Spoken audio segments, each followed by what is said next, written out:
Hello guys, welcome back to my YouTube channel guys. Arts Sasi guys. Sa ngayon guys, may kakabit kami sa sasakyan ito. Sensor harap at likod guys. So, ang ginawa ko dito, naglagay ako ng Swiss para yan guys sa harap guys. Para pag nag-parking sa harap, isi-Swiss lang yun guys yung on niya para gumana yung harap.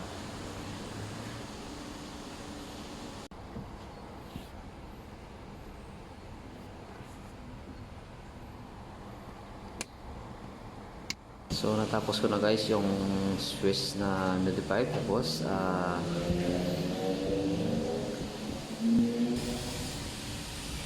wiring ko na to guys sa may bandang fuse box.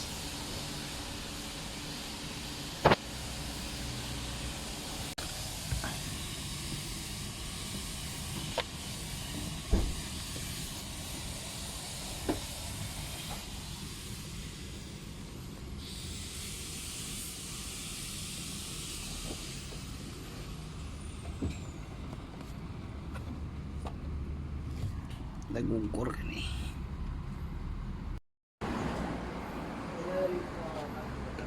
So kukunin natin dito guys yung power outlet. Diyan lang tayo kukuha guys ng current nya, kuryente. So slide natin dito guys sa bandang power outlet kung saan banda yung kuryente nya lumalabas.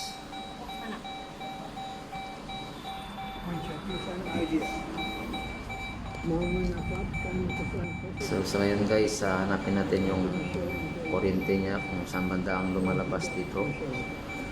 Pagutin lang natin guys tong fuse saka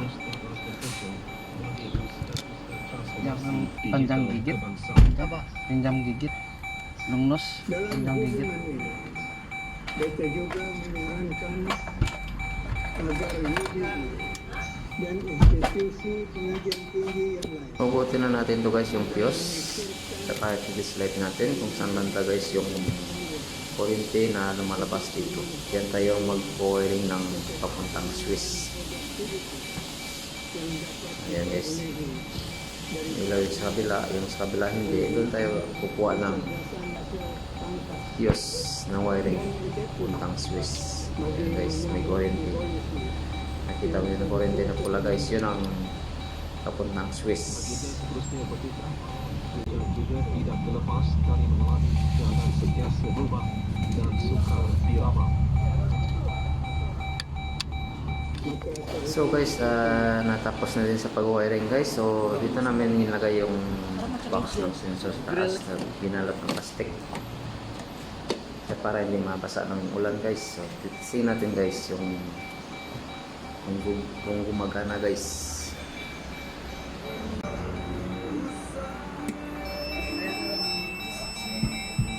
Makikita nyo guys yung gumagana guys, yung sa harap muna guys, yung dito naman sa likod guys.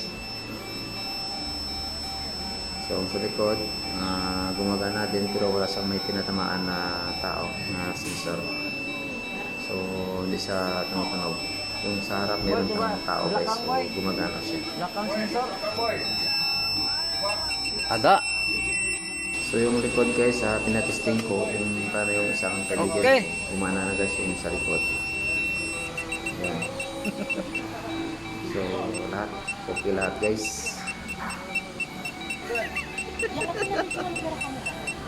Ano eh? Kamera. Apa to? Apa? Ini eh? Dadak may katsayan. So natapos na namin gawin guys. Maraming salamat po sa panonood sa aking vlog. Arts Sasi guys, please support guys my YouTube channel guys, Arts Sasi. Maraming salamat po. God bless all. Bye bye.